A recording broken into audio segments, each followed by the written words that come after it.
안녕하세요. 오늘 저희는 한국전자인증이라는 기업, 여러분이 보내주신 자료들을 바탕으로 한번 깊이 파헤쳐 보겠습니다. 기업 분석 보고서부터 최신 뉴스, 재무 데이터까지 아주 다양하게 준비되어 있는데요. 네, 안녕하세요.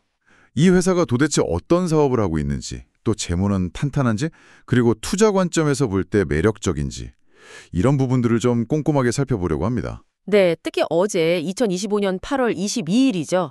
그 주가 움직임하고 배경까지 짚어보면 더 흥미로울 것 같습니다. 맞습니다. 그래서 오늘 분석 목표는 아주 명확합니다. 한국전자인증의 현재 위치, 그리고 미래 가능성, 이걸 다각도로 딱 봐서요.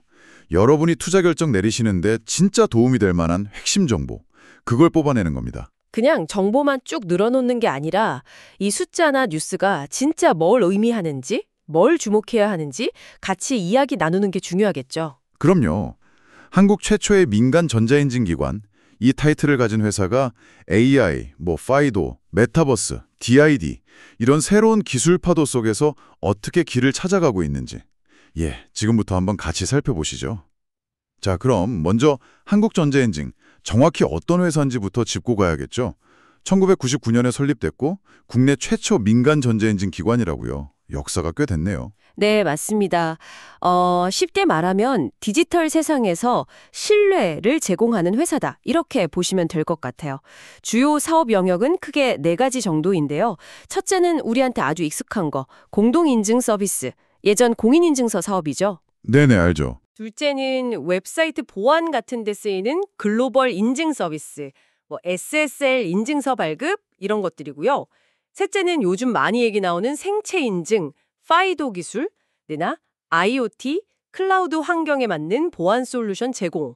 마지막으로는 전자계약이나 전자세금 계산서 같은 전자상거래 관련 인증 서비스도 하고 있습니다. 아, 그렇군요. 그러니까 디지털 경제의 어떤 기반, 보이지 않는 인프라를 만드는 중요한 역할을 하고 있는 거죠. 그러면 그 전통적인 인증 서비스 말고 요즘 좀 새롭게 힘을 쏟는 분야는 어딘가요? 이게 또 투자 관점에서는 미래 성장성, 이걸 볼 수 있는 포인트잖아요. 정확히 보셨습니다. 미래 먹거리 확보에 상당히 집중하는 모습이에요. 특히 그 생체 인증, 파이도 기술 개발하고 확산하는 데 공을 많이 들이고 있고요. 또 AI 기술을 보안에 접목해서 예를 들면 비정상적인 시스템 접근을 탐지한다거나 하는 AI 기반 보안 솔루션 개발에도 투자하고 있습니다. AI 보안이라 흥미롭네요. 네. 그리고 또 하나는 요즘 화두인 메타버스 환경에서의 디지털 신원증명, DID 기술인데요. 가상세계에서의 나를 증명하는 기술이죠. 이것도 준비 중이고요. 그리고 또 흥미로운 점은 국내에만 머무르지 않고 독일, 미국, 스위스 이런데 현지 법인을 세우고 튜링 사인이라는 자체 브랜드로 해외 시장 공략에도 아주 적극적이라는 겁니다. 와, 그럼 기존 사업에 그냥 안주하는 게 아니라 파이도, AI, DID 같은 신기술 쪽으로도 가고 해외로도 나가고 있다. 이 말씀이시네요. 그렇죠. 변화하는 기술 트렌드나 시장 요구에 발맞추려는 노력으로 보입니다. 근데 아까 말씀하신 그 메타버스에서의 DID는 왜 중요해지는 건가요?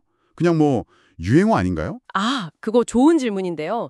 메타버스 환경에서는 우리가 쓰는 주민등록증 같은 걸 쓸 수가 없잖아요. 그렇죠. 근데 가상 공간에서 경제 활동을 하거나 중요한 계약을 하려면 안전하고 검증 가능한 디지털 신원, 그러니까 DID가 꼭 필요해지는 거죠. 한국전자인증이 이 기술을 준비한다는 건 앞으로 커질 가상 경제 활동에서 신분증 발급소 같은 역할을 하겠다는 의지로 볼 수 있습니다. 아하. 미래의 디지털 신분증 시장을 노린다. 네, 아직 초기지만 잠재력이 큰 시장이죠. 비밀번호 없는 편리한 인증, 파이도랑 같이 미래 디지털 사회의 핵심 인프라를 선점하려는 그런 전략적인 움직임으로 해석할 수 있습니다. 그렇군요. 근데 이런 신기술 투자하려면 결국 돈이 있어야 할 텐데 재무 상태는 좀 어떤가요? 이런 미래 투자를 뒷받침할 만큼 좀 튼튼한가요? 자, 이제 재무 상태를 한번 보죠. 이게 또 흥미로운 점이 있어요. 보내주신 자료들을 종합해서 보면 2024년 연간 매출은 한 331억 원 정도. 전년보다는 좀 줄었어요. 한 6% 정도? 아, 매출이 좀 줄었군요. 네. 그런데 영업이익은 약 8억 원. 근데 다른 자료에는 한 79억 원 정도로 나와서 약간 차이가 있긴 한데 일단 초계 분석 자료 기준으로 보면 8억 원이고 영업이익률은 오히려 4.5% 상승했어요. 매출이 줄었는데 이익률이 올랐다. 그렇죠. 그리고 특히 2025년 1분기 실적을 보면 매출은 전년 동기 대비 거의 비슷해요. 마이너스 0.9%니까. 근데 영업이익이 무려 83.2%나 늘었습니다. 와, 83%요? 매출은 비슷한데 이익이 엄청 늘었네요. 이건 어떻게 봐야 할까요? 비용을 엄청나게 줄인 건가요? 아니면 수익성 높은 사업 위주로 뭔가 바뀌고 있다는 신호일까요? 이게 계속될 수 있는지가 중요할 것 같은데요. 네, 바로 그 부분을 잘 봐야 합니다. 비용 통제 노력도 당연히 있었겠지만 말씀하신 대로 고수익 사업, 예를 들어 글로벌 인증이나 파이도 관련 솔루션 비중이 늘었을 가능성, 이걸 생각해 볼 수 있죠. 다만 매출 성장이 좀 정체된 점은 분명 아쉽고요. 이익 개선세가 계속 이어질지는 좀 더 지켜봐야 합니다. 그런데 재무 구조의 안정성 면에서는 정말 눈에 확 띄는 부분이 있습니다. 어떤 부분인데요? 가장 최신 재무 분석 자료 기준으로 보면요. 총 자산이 약 601억 원인데 총 부채가 0원입니다. 네, 부채가 0원이요? 네, 부채 비율 0%. 사실상 무차입 경영을 하고 있다는 거죠. 자기 자본 역시 601억 원으로 아주 탄탄합니다. 재무적 리스크는 극히 낮다고 볼 수 있는 거죠. 야, 부채 비율 0%는 정말 인상적이네요. 빚 없이 사업을 한다? 근데 혹시 너무 안정성만 추구하다가 레버리지를 활용한 성장 기회 이런 걸 놓치고 있는 건 아닐까요? 부채가 아예 없는 게 항상 좋은 것만은 아닐 수도 있잖아요. 그럴 수 있죠. 충분히 제기할 수 있는 질문입니다. 안정성은 확실히 확보했지만 부채를 활용해서 더 공격적인 투자를 하거나 M&A 같은 성장 전략을 쓰기에는 좀 어려울 수 있다. 이런 시각도 분명히 있습니다. 이건 회사의 전략적인 선택으로 봐야겠죠. 일단 현재로서는 재무적 안정성을 바탕으로 내부 현금 흐름을 통해서 신사업 투자를 진행하는 모습입니다. 이제 기업 가치 평가 지표를 보면 이런 점이 좀 더 드러나는데요. 가치 평가는 어떤가요? PER, PBR 이런 지표들 보면 투자 매력도를 좀 가늠해 볼 수 있을 텐데요. 네, PBR, 그러니까 주가 순자산 비율은 약 1.25배 수준입니다. 주가가 회사 순자산 가치 대비 한 1.25배 정도에서 거래되고 있다, 이런 의미고요. PER, 주가 수입 비율은 한 19.18배 정도 되는데 이게 동종업계 평균이 28.28배거든요. 그거보다는 좀 낮아요. 업계 평균보다 낮다. 네, 쉽게 말하면 벌어들이는 이익에 비해서 주가가 상대적으로 덜 올랐다. 이렇게 시장이 보고 있다는 뜻일 수 있습니다. EPS, 주당 순이익은 209원, BPS, 주당 순자산은 3,196원 수준이고요. ROE는 구체적인 수치는 없지만 안정적인 수익성을 유지하고 있다. 이렇게 언급되어 있습니다. PER이 업계 평균보다 낮다는 건 저평가되어 있다고 볼 수도 있는 여지가 있겠네요. 물론 저평가에는 다 이유가 있을 테니 왜 그런지는 좀 따져봐야겠지만요. 말씀하신 대로 안정성은 높은데 성장성에 대한 기대치는 아직 시장 평균에 좀 못 미친다. 이렇게 봐야 할까요? 네, 그런 해석이 충분히 가능합니다. 안정적인 재무 구조하고 꾸준한 이익은 분명 긍정적이지만 뭔가 폭발적인 성장 스토리에 대한 확신이 아직은 좀 부족하다. 이렇게 시장이 판단하고 있을 수 있다는 거죠. 그래서 아까 말씀드린 그런 신사업들의 성과가 좀 가시화되는 거, 그게 주가 재평가의 중요한 열쇠가 될 것 같습니다. 그렇군요. 그럼 이 회사가 속한 시장 내에서의 위치는 어떤가요? 국내 최초 민간인증기관 이 타이틀은 있는데 실제 영향력은 어느 정도라고 봐야 할까요? 그 상징성만큼이나 실질적인 강점도 분명히 있습니다. 오랜 업력을 바탕으로 쌓은 시장 인지도나 신뢰도, 이게 무시 못하죠. 특히 중요한 점은 글로벌 인증기관과의 파트너십을 통해서 국제적으로 통용되는 SSL 인증서 같은 걸 국내에서 직접 발급할 수 있는 유일한 기관이라는 점입니다. 유일한 기관이요? 네, 예를 들어 해외 서버용 인증서가 필요하다, 이럴 때 강점이 있는 거죠. 게다가 한국 전자인증 서비스 시장 자체가 2030년까지 연평균 12.7% 성장해서 20억 10억 달러 규모까지 커질 거라는 전망도 있습니다. 와, 시장 자체가 성장한다. 이건 매력적이네요. 그렇죠. 성장하는 시장에서 꽤 중요한 위치를 차지하고 있다. 이렇게 볼 수 있습니다. 하지만 시장이 성장하는 만큼 경쟁도 엄청 치열할 것 같은데요. 경쟁사들하고 비교했을 때 한국전자인증만의 확실한 무기, 이건 뭘까요? 아까 말씀하신 기술력이나 다양한 서비스 외에 또 다른 게 있을까요? 네, 기술력하고 다양한 포트폴리오는 분명한 강점이고요. 여기에 더해서 아까 잠깐 언급했던 글로벌 확장 전략도 차별점이라고 할 수 있습니다. 단순히 국내 시장 경쟁에만 매달리는 게 아니라 미국이랑 독일의 법인을 두고 튜링 사인이라는 브랜드로 해외 시장을 직접 뚫고 있다. 그리고 세계 5위권 레지스트라, 그러니까 도메인 등록 대행기관을 목표로 한다. 이런 점은 주목할 만합니다. 다만 최근에 토스, 비바 리퍼블리카와의 인진서 사업 제휴가 종료되고 오히려 경쟁 관계로 바뀐 점은 시장 내 경쟁 구도가 변하고 있다는 걸 보여주는 아주 중요한 사건이죠. 아, 토스와의 관계 변화요? 흥미롭네요. 어떻게 보면 강력한 플랫폼 기업이 경쟁자로 등장한 셈인데 이게 앞으로 시장 점유율이나 수익성에 어떤 영향을 미칠지 좀 지켜봐야겠군요. 자, 그럼 이제 가장 최근의 움직임으로 가보죠. 바로 어제 2025년 8월 22일 주가 이야기입니다. 어제 주가는 어땠습니까? 네, 2025년 8월 22일 한국전자인증 주가는요, 전날보다 2.55% 올랐습니다.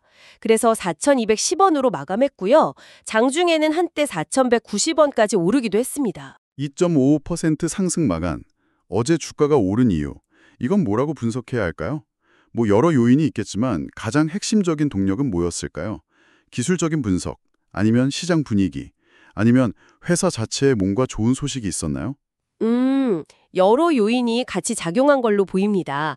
먼저 기술적 분석 측면에서 보면 긍정적인 신호들이 꽤 많았어요.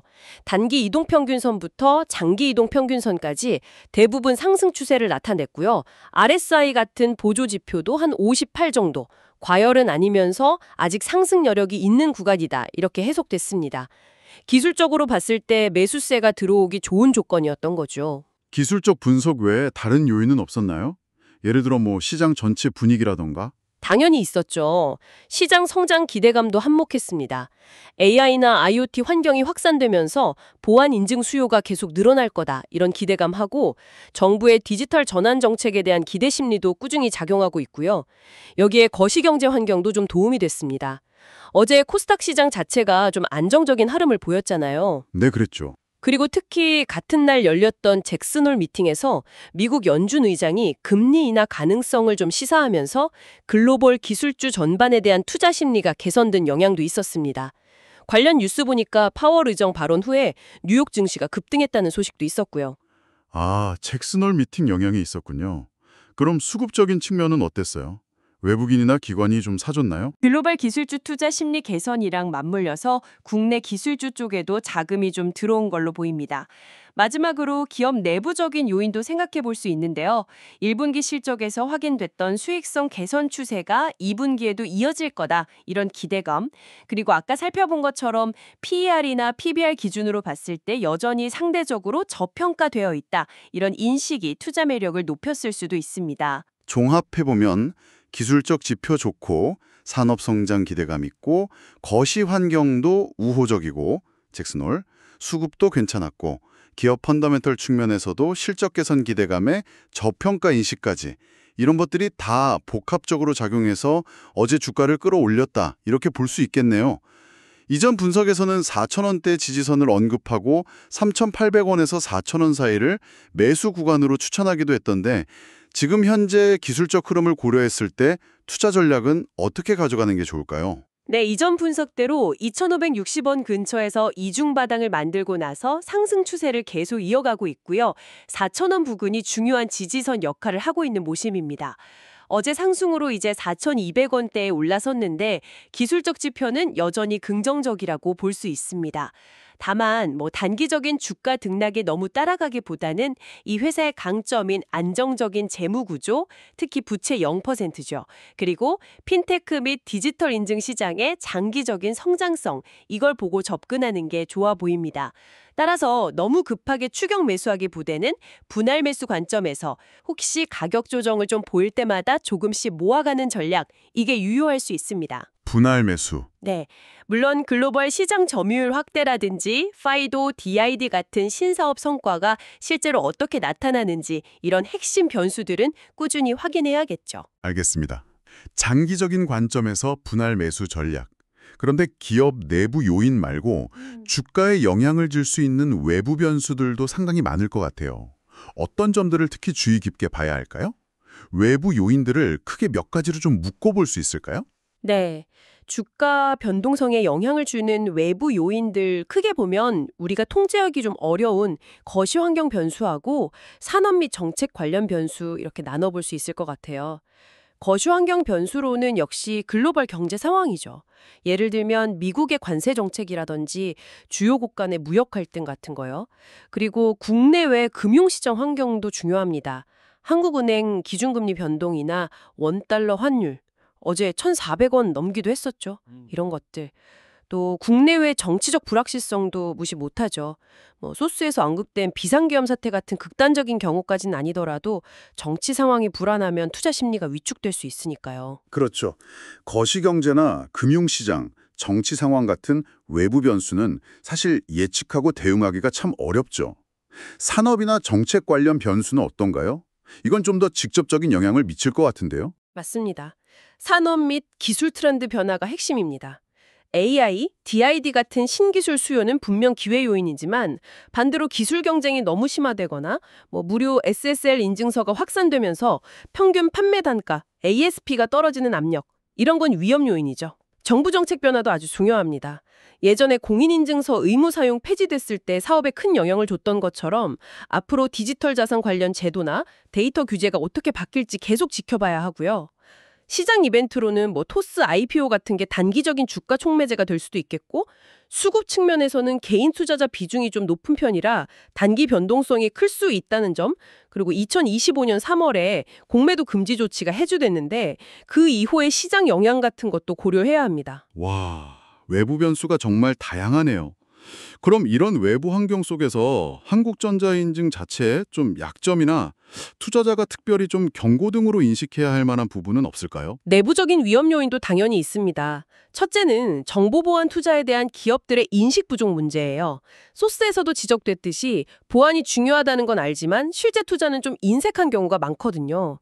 이게 보안 기업인 한국전자인증의 성장 속도에 간접적인 제약이 될 수 있습니다. 아, 기업들이 투자를 안 하면 그렇죠. 둘째는 기술 변화에 대한 대응 문제입니다.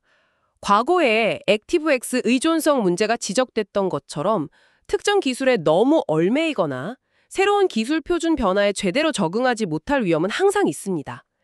셋째, 재무적인 측면에서 보면 최근에 나타난 매출 감소 추세가 이게 그냥 일시적인 건지 아니면 구조적인 문제인지 좀 면밀히 볼 필요가 있고요.